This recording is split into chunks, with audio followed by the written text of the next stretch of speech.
Hi friends, welcome to Stella's Kitchen. இன்றைக்கி நம்ம கிச்சனில் காஷ்மீரிஸ் பண்ணுற மாதிரியான ஒரு மட்டன் கிரேவி ஆனால் சவுத் இந்தியன் ஸ்டைலில் எப்படி பண்ணுறதுன்னு பார்க்கலாம். இன்றைக்கி இந்த மட்டன் கிரேவி ஆப்பிள் சேர்த்து பண்ண போகிறோம். இதோட டேஸ்ட் கொஞ்சம் ஸ்வீட்னஸோட காரசாரமாக ரொம்பவே சூப்பராக இருக்கும். வீடியோ பார்க்குறதுக்கு முன்னாடி நீங்கள் இன்னும் ஸ்டெல்லாஸ் கிச்சன் சேனலை சப்ஸ்கிரைப் பண்ணலன்னா சப்ஸ்கிரைப் பண்ணிக்கோங்க.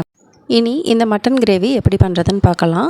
ஃபஸ்ட் ஒரு பவுலில் ஒரு 10லேருந்து 12 முந்திரி பருப்பு சூடான தண்ணி சேர்த்து ஒரு அரை மணி நேரம் ஊற வச்சிடலாம். அடுத்து ஒரு குக்கரில் 2 டேபிள் ஸ்பூன் அளவு எண்ணெய் எடுத்துக்கலாம். எண்ணெய் சூடானதும் 1 டீஸ்பூன் அளவு சோம்பு பொரிஞ்சதுக்கப்புறமா ஒரு பெரிய சைஸ் வெங்காயம் பொடிசாக கட் பண்ணது சேர்த்து வெங்காயம் நல்லா பொன்னிறமாகிற வரைக்கும் வதக்கி விட்டுக்கணும். வெங்காயம் இந்த அளவு கலர் மாறி வந்ததுக்கப்புறமா இதில் 1 டேபிள் ஸ்பூன் இஞ்சி பூண்டு பேஸ்ட் சேர்த்துக்கலாம்.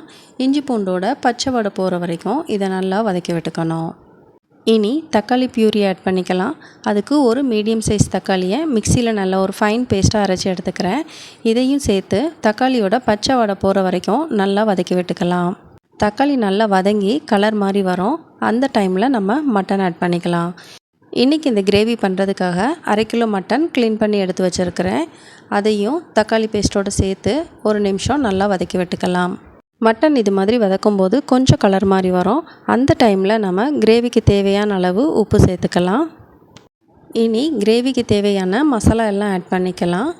1 டேபிள் ஸ்பூன் மிளகாய்த்தூள், 1/4 டீஸ்பூன் மஞ்சள் தூள், 1/2 டேபிள் ஸ்பூன் தனியாத்தூள் சேர்த்து இந்த மசாலா எல்லாத்தையும் மட்டனோட நல்லா மிக்ஸ் பண்ணி விடலாம்.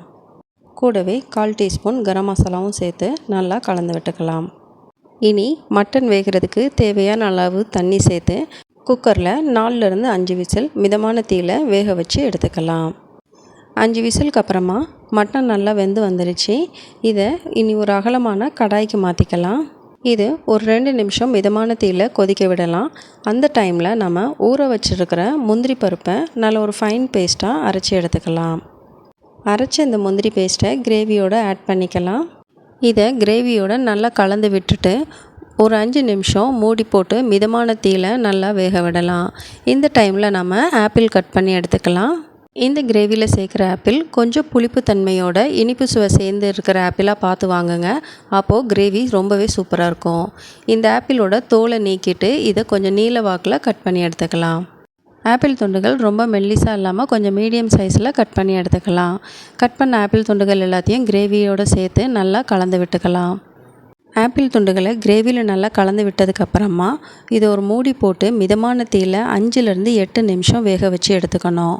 இந்த மாதிரி வேக விடும்போது ஆப்பிளில் இருக்கிற ஸ்வீட்னஸ் கிரேவியில் இருக்கிற காரத்தன்மை ஆப்பிள்லையும் நல்லா அப்சர்வ் ஆகும்.